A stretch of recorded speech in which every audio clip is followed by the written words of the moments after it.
சித்தர் சிவவாக்கியர் பாடல்கள். வணக்கம் மக்களே. சித்தர்கள் என்பார் தம் அறிவால் யாவும் உணர்ந்த பெரியோர்கள். சாதி, சமயம், மூட பழக்க வழக்கம், ஆண் பெண் வேற்றுமை முதலிய எல்லா சழக்குகளும் நீங்கியவர்கள். யோகத்தால் எல்லாம் பெற முடியும் என்கிற நம்பிக்கை கொண்டவர்கள். பெரிதும் சிவம், சக்தி ஆகிய கடவுளர் சார்ந்த சமயங்களை போற்றியவர்கள். கடவுள் வழிபாட்டில் புரட்சியையும் உண்டு பண்ணியவர்கள். மருத்துவத்தில் கரை கண்டவர்கள். காயகல்ப மருந்து சாப்பிட்டு யோகத்தில் சித்தியடையலாம் என்று சொல்லுவர். உடலை அழியாமல் காக்க முடியும் என்றும் பல ஊழிக்காலம் வாழ முடியும் என்றும் நம்பிக்கை கொண்டவர்கள். பெரிதும் வட இந்திய யோகத்திற்கு சித்த யோக நெறி இணைந்து சென்றாலும் சித்தர் நெறியில் சில தனி முத்திரைகள் உள்ளன. வேதாந்த நெறியே சித்தர் நெறி என்றும் கூறுகின்றனர். உள்வொளி காணல், உள்ளே தசாநாதம் கேட்டல், கடவுளுடன் இரண்டர கலத்தலாகிய அத்வைதம் முதலியன சித்தர்கள் தனித்த செய்திகளாகும். சித்தர் பாடல்களில் புரட்சியாகவும் மிகுதியாகவும் பாடியவர் சிவவாக்கியர் என்பர்.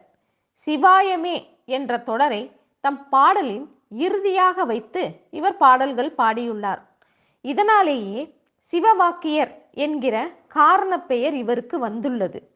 சிவத்தை தம் வாக்கியமாக கொண்டவர் என்பது இவர் பெயரின் விளக்கமாகும். சிவ வாக்கியம் சொல்வேன் என்று இவர் முதல் பாடலில் பாடியதையும் காணலாம். மேலும் இவர் முன்பு வைணவராக இருந்து பிறகு சைவராக மாறியதாகவும் கூறுவர். வைணவராக இருந்தபோது இவரே திருமழிசை ஆழ்வாராக இருந்தார் என்றும் கூறுவர்.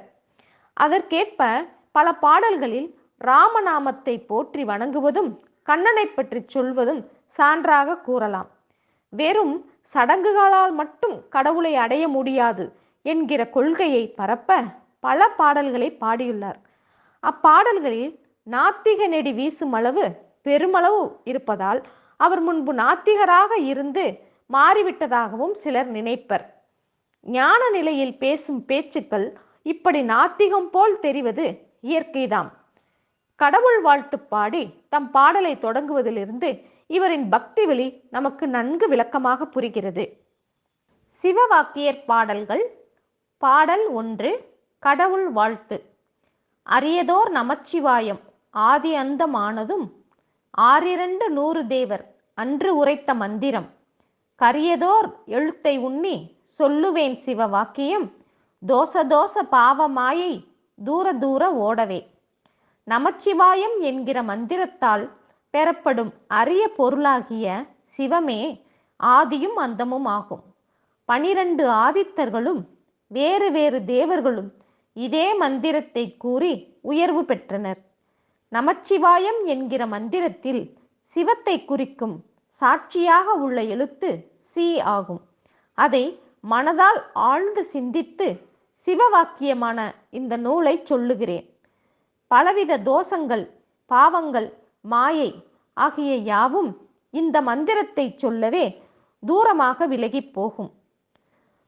சிவத்தை சிந்திப்பதால் சிவத்தோடு தொடர்புடைய யாவும் நமக்கு விளங்கும், சிவமும் விளங்கும் என்கிறார் சிவவாக்கியர். பாடல் 2. கரியதோர் முகத்தை ஒத்த கற்பகத்தை கைத்தொழ கலைகள் நூல்கள் ஞானமும் கருத்தில் வந்து உதிக்கவே பெரிய பேர்கள் சிறிய பேர்கள் கற்றுணர்ந்த பேரெல்லாம் பேயனாகி ஓதிடும் பிழை பொறுக்க வேண்டுமே. கரிய நிறமுடைய யானை முகத்தை உடைய கற்பக விநாயகரை கையெடுத்து வணங்கினால் பல்வேறு கலைகளும் அவைகளை விளக்கும் நூல்களும் இவைகளுக்கு காரணமான ஞானமும் வணங்குபவன் கருத்தில் வந்து தோன்றும். பெரியவரானாலும் எளியவரானாலும் கல்வியில் உயர்ந்தவரானாலும் பேயனாகிய நான் ஓதிடும் இந்த பாடல்களில் பிழை காண்பார்களானால் அதற்காக என்னை பொறுத்தருள வேண்டும் என்று கூறுகிறார் சிவவாக்கியர். ஓகே மக்களே, இதன் தொடர்ச்சியை அடுத்த காணொளியில் காண்போம். நன்றி, வணக்கம்.